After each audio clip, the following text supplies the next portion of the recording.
Hi, this is Jacqueline here with the GROW program.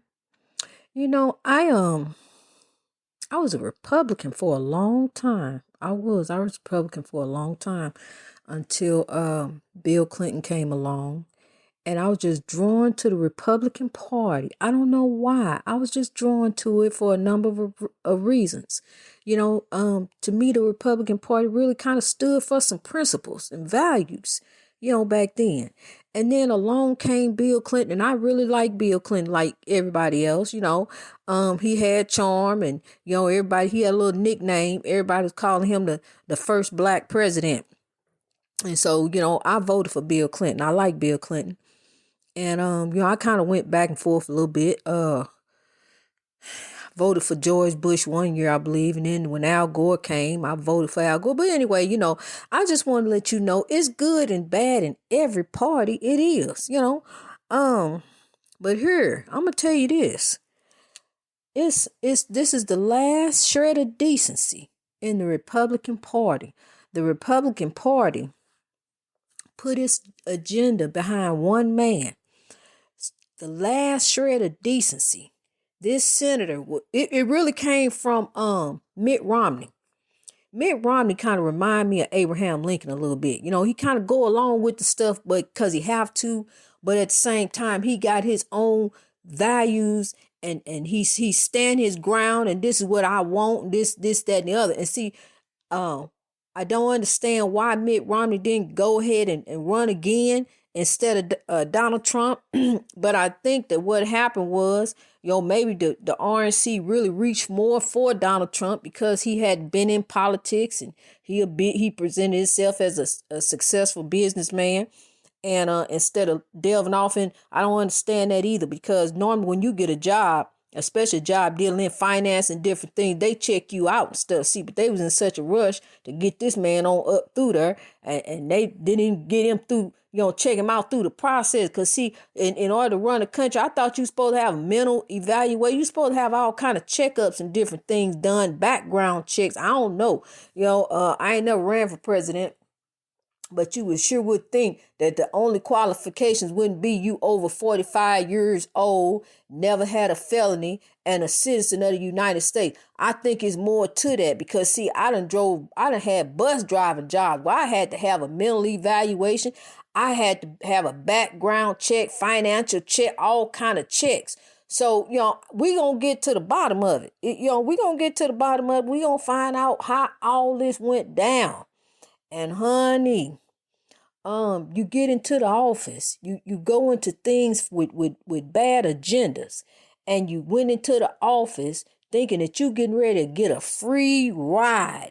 You getting ready to get some bills paid and getting ready to throw your weight around and invite all your people in, your friends, pardon folks, do all different kind of things.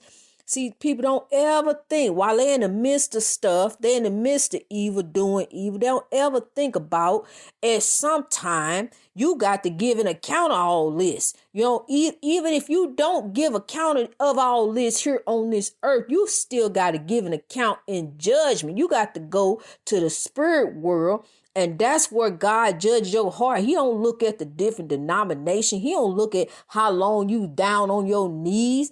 He don't look at whether you wore a dress today or whether you going to wear some pants next week or whether you going to go to Sunday school. God don't look at none of that. God look at your heart and your actions. And the heart is the design for your actions. See, that's why we got a president in office who heart ain't right. And that's why all his actions is getting messed all up. It all started off messed up from the beginning when he came down the escalator and his message was not about love.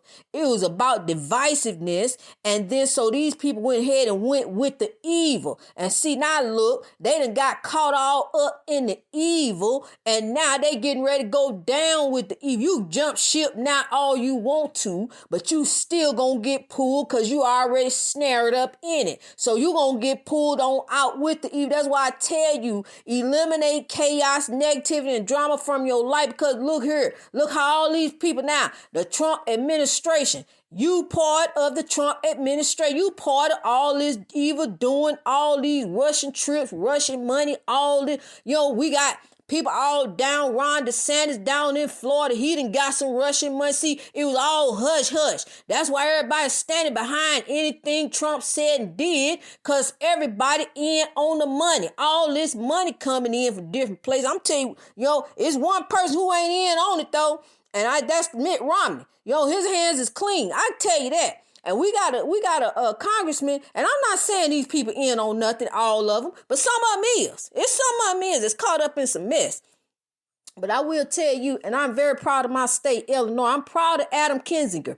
I'm proud of the state, because he always have kind of stood up for right. He'll stand there and sit there and say, well, I don't think it's that, but, I will investigate, look into. He always have said, and here he is, beside Mitt Romney, because Mitt Romney always have said where he stood on Trump. He didn't even vote for Trump. So he is Adam Kinzinger really is the second Republican who coming out against Trump. And I am very proud, that's why I say it's good and bad in everything is in all parties, in both of these parties, all this different stuff. That's why I ain't affiliated with none of them. I don't want to be none of it, but for him to stand up and say that, yes, it's time for something to be done. It's been time for something to be done. But now, see, that's how mental illness is, though. That's why they need to change the laws on mental illness, because usually it comes down to somebody losing their life or hurting themselves in order for somebody to do something. And now we done came down to some more loss of life, let alone COVID. Now we done came down to some loss of life at the sacred Capitol building. That building, it really is a sacred building. Because look here, you had John McCain, you had presidents laying up in there. You got John McCain laying in state. You got Elijah Cummings laying in state. You got John Lewis laying in state. Presidents who've lain in state there. That's a sacred building. And then on top of that, you got this man walking through there like it's 1814 somewhere. He walking through there with a Confederate flag, crossing over the precious rotunda, where those sacred, it's sacred. It's sacred there. You just don't do that. He did not even think, wait a minute now, I don't think I should even, let alone walk in there, but walk through there with a Confederate flag. I can't even get it right, because I'm so upset about it. That right there is upsetting. And then, see, what they did was, see, they thinking back in the old days. See, they had some of their ancestors evenness rise up in them. Because, see, what they did, they ran up in that federal building like they was the mob back in the days, going in there to get some people out of jail. Because you see the noose hanging outside like they were actually going up in there to get some folks. See, they leaders sent them down there. The leader sent them down there, and when they walked up in there, they said, where's Mike Pence? It was a setup from the beginning. When they walked up in there, they asked for Mike Pence. How you gonna walk up in somewhere? How you gonna walk up in somewhere where the vice president is, where the lawmakers are at? You can't even walk up in the Social Security office without getting searched. You just a bum rush of thousands of people all over the federal building like roaches. I mean, they everywhere. How you just gonna send Donald Trump? How you gonna send thousands of people down there to the Capitol building where folks down there working, and then you going in the house and sit down somewhere and watch TV and watch it all unfold, Donald Trump, and now you're heading over to Camp David. What you gonna do over there, Donald Trump? What you think about doing? I'm gonna tell you something. Evil is working, evil is going, but I'm gonna tell you, you got to put it in the hands of the Lord. I'm telling you, you got to put it in the hands of the Lord, because I used to sit up and stress and worry about what was gonna happen. I used to think the Russian soldiers were on their way over here. I did. I had to put it in the hands of the Lord. I had to calm myself down. I used to call my boys. They Trump supporters. They would calm me down.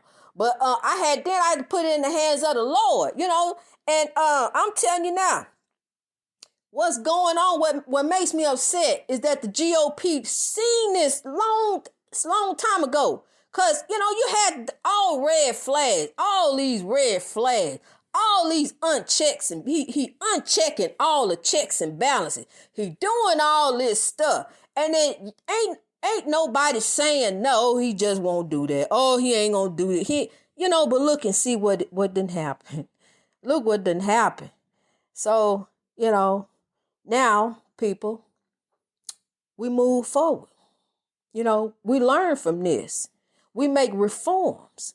We make changes. But I'm going to tell you one thing that is going to happen. Those who breach the Capitol building are going to answer. They're going to face the full justice of the law. They really seriously thought that they were going in there on something. And they just don't realize that you didn't just walk into a city courthouse. You walked into a Capitol federal building. A total federal building where the vice president was at, where his family was at. You endangered the vice president's life. People coming in there shouting for Mike Pence and his daughter, and his wife is in there. Regardless of how you feel about how the election went, this, that, and the other, this is our democracy. This is our laws. This is what we live by. Whether it don't always go our way. Sometime it go the other way. Then we wait and see, a little while longer, it'll come around and go our way if our heart is right. But we got to make sure we keep our heart right, our heart in check. Otherwise, stuff is going to blow all up like it is now. At the White House, it done blew all up because, see, one man went in on the agenda and his heart wasn't right. But see, now he's sitting there thinking about all this and he probably crying out to the Lord now. I hope that he fixing his heart. I hope that the Lord is working on him and working on his heart. And I hope and that, he can fix him. Because it ain't too late. It ain't too late for him to try to turn it over to God. See, because God allows U-turn. God allows for us to turn around and repent if we truly, truly sorry. We got to show that we truly sorry. And forgive. And he was not on that path. He was not on the path of forgiveness. I see that. He was on the path of vengeance. Of people who he felt wronged him. But anyway, I ain't even in that, but I do want to just let you know, greatness reached over oppression through wisdom. We reaching a turning point, people. We growing, we rising, and we coming out with substance out from this oppression. God bless you and God keep you, and the ancestors, the beloved ancestors. May they manifest beautiful things in your life.